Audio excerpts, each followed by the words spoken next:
گوادر کے اندر پچھلے ایک مہینے سے احتجاج چل رہا ہے۔ سڑکوں پہ ہزاروں کی تعداد پہ لوگ نکلے ہوئے ہیں اور اپنے ڈیمانڈز آگے گورنمنٹس کے سامنے رکھ رہے ہیں۔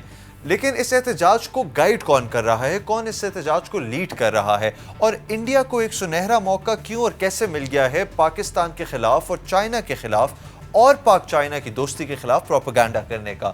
آئیے ان سب کے بارے میں بات کرتے ہیں، لیکن سب سے پہلے آپ ایک یہ ویڈیو دیکھیے کہ جو ہمارے مطالبات ہیں ٹرالر مافیا کے خلاف ایکشن لیا جائے۔ لوگ تنگ ہیں، جو آپ کہہ رہے کیوں مجبور ہوئے، لوگ تنگ ہیں، لوگ مصیبت ہے، لوگوں کے دلوں میں آگ لگی ہوئی ہے، بے روزگاری ہے، مہنگائی ہے۔ ہم لوگ سمندر کا کاروبار کرتے ہیں، اس کو بھی ٹرالر مافیا کے رحم و کرم پہ چھوڑا گیا۔ جماعت اسلامی بلوچستان کے سیکرٹری جنرل مولانا حمید الرحمان صاحب کی گفتگو تو آپ نے سنی۔ یہ وہ شخص ہیں جو گوادر پروٹیسٹس کو لیڈ کر رہے ہیں۔ ہزاروں کی تعداد میں جو لوگ احتجاج کرنے نکلے ہوئے ہیں، یہ شخص ان کو لیڈ کر رہے ہیں۔ ان پروٹیسٹرز کی اگر میں ڈیمانڈز آپ کے سامنے پیش کروں تو وہ کچھ جو سب سے بڑی ڈیمانڈ یہ ہے کہ انلیگل فشر ٹینکرز جو گوادر کے پانیوں میں آ رہے ہیں ان کو روکا جائے۔ کیوں؟ کیونکہ جو لوکل مچھیرے ہیں گوادر پورٹ کے، گوادر سٹی کے، ان کے پاس اتنی فیسیلیٹیز نہیں ہیں کہ وہ کاؤنٹر کر سکے ان انلیگل فشر ٹینکرز کے خلاف۔ یہ ان کی روزگار کا سب سے اہم اور سب سے بیسک ذریعہ ہے، تو ان کو اس میں تکلیف پہنچتی ہے۔ یہ ڈیمانڈ بالکل جائز ڈیمانڈ ہے، اور سندھ اور بلوچستان کے بیچ میں جو پانیوں کا ڈیوائیڈ کیا گیا ہے وہ میں آپ کو بلوچستان گورنمنٹ کے ایک رہنما کے ذریعے سنوانا چاہتا ہوں، تو آپ یہ ویڈیو ذرا پلیز دیکھیے۔ مین مسئلہ آپ کا کہنا ہے کہ یہ لوکل ٹرالرز ہیں، یہ فورن ٹرالرز کا کم اس میں ایشو ہے، یہ آپ کہنا ہے؟ نہیں، فورن ٹرالرز کا تو سوال ہی نہیں ہے، تو پتہ نہیں کیا کہاں سے لوگوں نے بنا دیا ہے، لیکن سندھ کے ٹرالرز ہیں جو آ کے یہاں پہ ٹرالنگ کرتے ہیں۔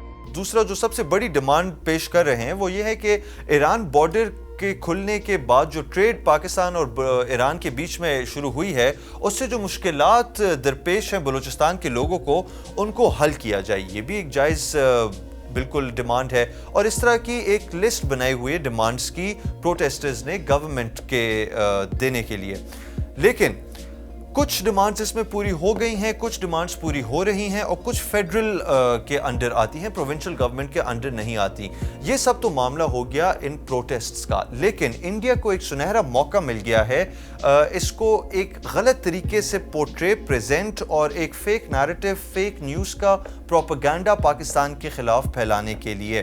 آپ کو میں یہ تصویر دکھاتا چلوں تو آپ دیکھ رہے ہیں کہ کیسے اینٹی چائنا، اینٹی پاکستان پروٹیسٹس کہہ کے ان کو نام دیا جا رہا ہے۔ اگر آپ انڈین میڈیا اور انڈین نیوز چینلز کو دیکھیں تو آپ کو اندازہ ہوگا کہ شاید سی پیک ختم ہونے والا ہے، کیونکہ آپ کو پتہ ہے کہ انڈیا نہیں چاہتا کہ پاکستان اور چائنا کے تعلقات مزید بہتر ہوں اور سی پیک کامیابی کی طرف جائے، تو ان کو یہ موقع مل گیا ہے پاکستان اور چائنا کی دوستی کے اوپر فیک نیریٹو، فیک پروپیگنڈا پھیلانے کا۔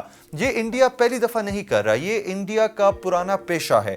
انڈیا دہائیوں سے اسی طرح کے کام کرتا آ رہا ہے، کیونکہ سچائی کے بیسس پہ انڈیا کبھی بھی پاکستان کے خلاف کچھ پروو نہیں کر سکا۔ ہاں، پاکستان سچائی کے بیسس پہ انڈیا کے خلاف بہت چیزیں پروف کر چکا ہے، جیسے کہ کلبھوشن یادیو، وہ شخص جو بلوچستان میں پکڑا گیا تھا، را کا ایجنٹ جو بلوچستان کو پاکستان سے الگ کرنے کی کاوشوں میں، انڈیا کی کاوشوں میں اپنی زندگی گزار رہا تھا، اس کو پاکستان نے پکڑا۔ ابھینندن جو 19 فروری 2019 کو ایک جھوٹی سرجیکل سٹرائک کے ذریعے سے پاکستان کے فضا میں داخل ہوا اور ہم نے اس کو مار گرایا۔ اب انڈیا تو یہ کام کرتا آ رہا ہے کافی عرصے سے، تو ہمیں اس بات پہ سرپرائز ہونے کی ضرورت نہیں ہے، لیکن جو ہزاروں کی تعداد میں احتجاج کرنے لوگ گوادر کے پورٹ پہ نکلے ہوئے ہیں، گورنمنٹ کو یہ لازم ہے گورنمنٹ پہ کہ وہ ان احتجاجیوں کے مذاکرات کو سنیں اور ان کے ساتھ باقاعدہ مذاکرات کریں، کیونکہ کچھ ڈیمانڈز پوری ہو گئی ہیں، کچھ پوری ہو رہی ہیں، اور کچھ پوری ہو جائیں گی انشاءاللہ۔ اس سب میں آپ کا کیا کہنا ہے؟ مجھے اپنے فیڈ بیک کامنٹ سیکشن میں دیجیے گا۔ آج کے لیے اتنا ہی، بہت شکریہ، اللہ حافظ۔